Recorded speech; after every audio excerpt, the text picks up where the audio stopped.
Hello, I am Lady Macbeth, and I am going to draw my life. Well, part of my life, the part being after my childhood, which I'm sure you peasants have all heard about from whatever low-budget herald may have been in your vicinity, and during my marriage with Macbeth, and who I'm sure you are all familiar with.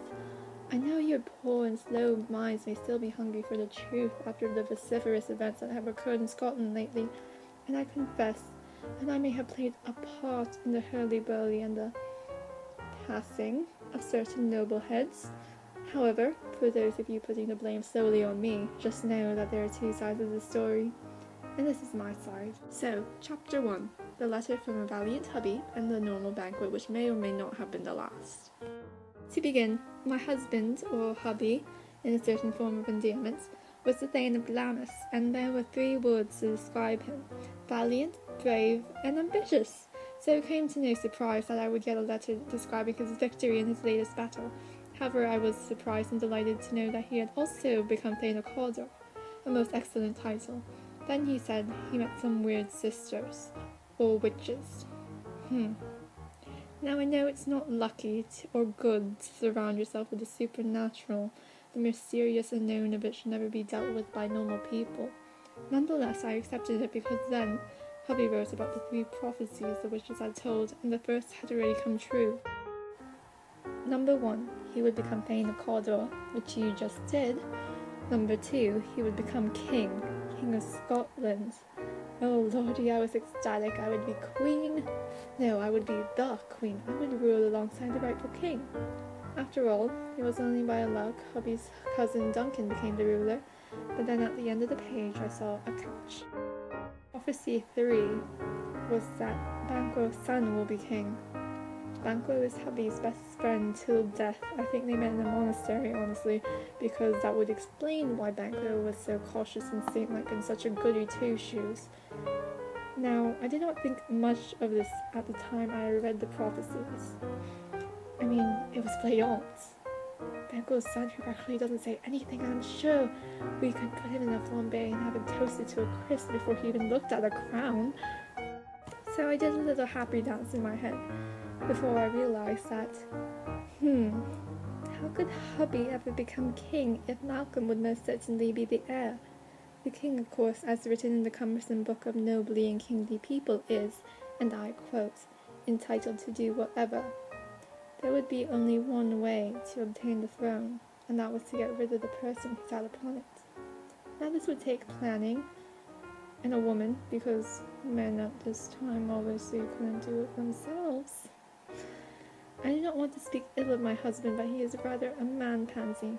Yes, too kind in nature, and although he is fueled by ambition, he would not cheat to get it.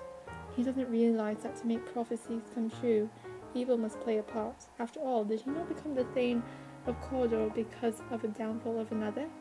And this is why things from the supernatural are never all good.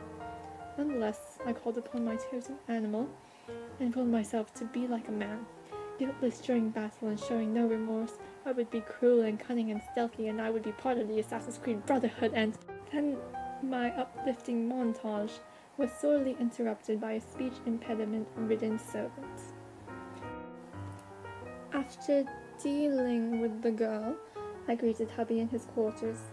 He is so useless when it comes to social climbing and careful planning, so I told him to leave it all to me, and that he should man up instead and actually do the deed, keep his cool, beguile the time, and look innocent like the pansy he is, but at least keep the serpent inside, because we're not opening the Chamber of Secrets quite yet.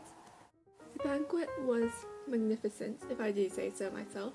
I had to make it perfect after all. It would be Duncan's last supper, and I was the perfect hostess, courteous, ladylike, and flattering, but that is what one must do when we play a Game of Thrones.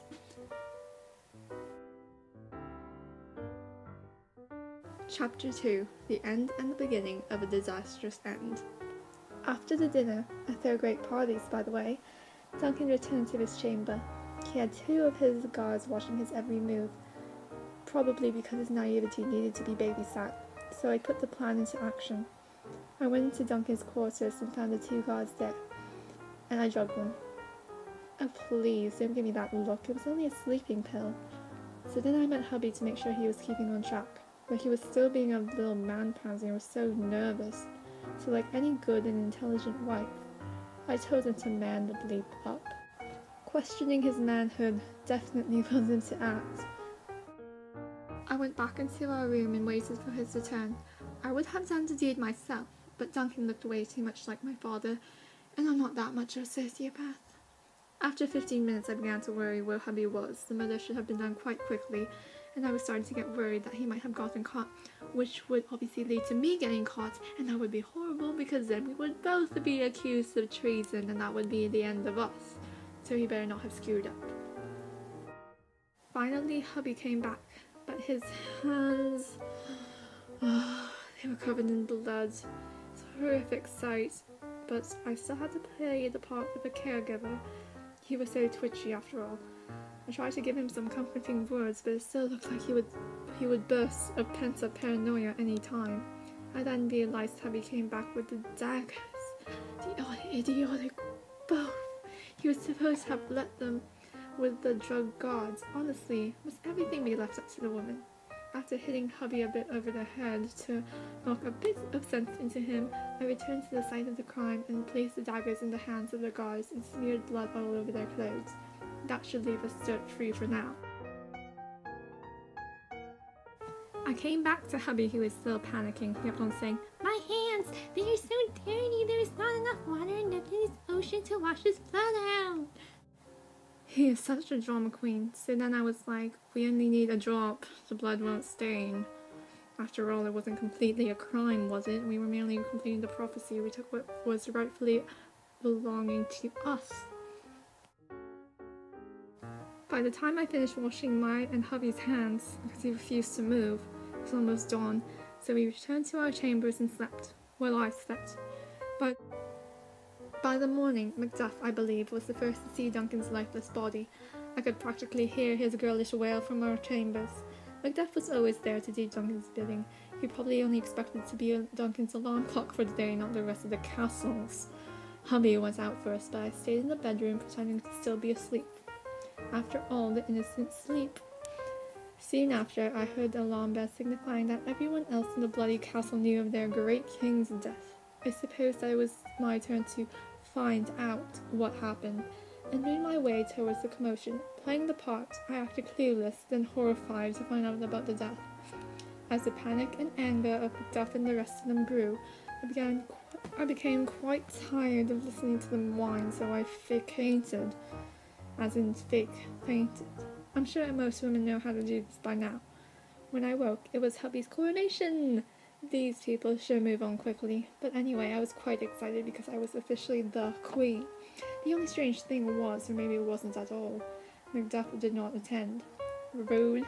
I'm sure he had time for that.